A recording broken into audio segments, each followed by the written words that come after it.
ఫిరాయింపు ఎమ్మెల్యేలపై supreme court కీలక తీర్పు వెలువరించింది. 3 నెలల్లో అనర్హతపై నిర్ణయం తీసుకోవాలని తెలంగాణ స్పీకర్ను సుప్రీంకోర్టు ఆదేశించింది.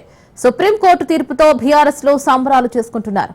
ఇటు తీర్పు కాపీలో సుప్రీంకోర్టు కీలక విషయాలు వెల్లడించింది. 10 మంది ఎమ్మెల్యేల అనర్హత పిటిషన్లపై నిర్ణయం తీసుకోవాల్సిందేనని స్పీకర్కు సూచించింది. 3 నెలలు దాటకుండా నిర్ణయం తీసుకోవాలి అన్న ధర్మాసనం అనర్హత పిటిషన్లపై స్పీకర్ విచారణకు ఆటంకాలు కలిగించొద్దునని స్పష్టం చేసింది. సాకులు చెప్పి విచారణను వాయిదా వేద్దామంటే కుదరదని తేల్చి చెప్పింది. అలా చేస్తే రాజ్యాంగ ఉల్లంఘనకు పాల్పడినట్లేనని స్పష్టం చేసింది.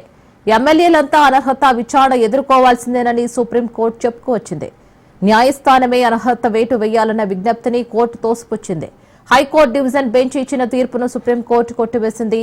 పార్టీ మారుతున్న ఎమ్మెల్యేల పట్ల పార్లమెంటే చట్టం తీసుకురావాలని సుప్రీం అభిప్రాయపడింది. అటు సుప్రీంకోర్టు తీర్పు స్పీకర్కు పెట్టిన డెడ్ లైన్ పై గడ్డం ప్రసాద్ స్పందించారు. న్యాయ నిపుణులతో చర్చించి నిర్ణయం తీసుకుంటామని కూడా అన్నారు.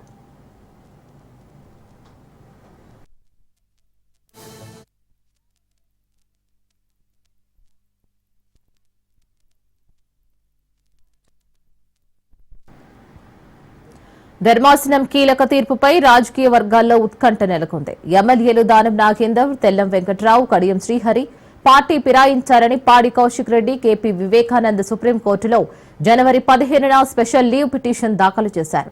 అదే రోజు ఎమ్మెల్యేలు Parigi Srinivas Reddy, Bandla Krishnamohan Reddy, Kale Yadaiah, T Prakash Goud, Arekapudi Gandhi, Gudem Mahipal Reddy, M Sanjay Kumar party ఫిరాయించారని BRS working president KTR, Padi Kaushik Reddy, KP Vivekanand, Jagadish Reddy, Palla Rajeshwar Reddy, Chinta Prabhakar, Kalvakuntla Sanjay writ petition వేశారు. ఆ తర్వాత వాదనలు జరుగుతూ ఉండగానే మార్చి 18న బీజేపీ ఎమ్మెల్యే ఏలేటి మహేశ్వర్ రెడ్డి మరో స్పెషల్ లీవ్ పిటిషన్ దాఖలు చేశారు.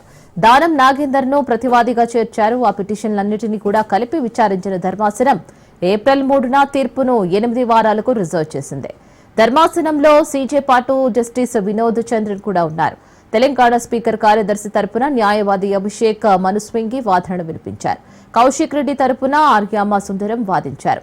అనంతరం ఇరు పక్షాల వాదనలు ముగించిన సుప్రీంకోర్టు తీర్పును రిజర్వ్ చేసింది.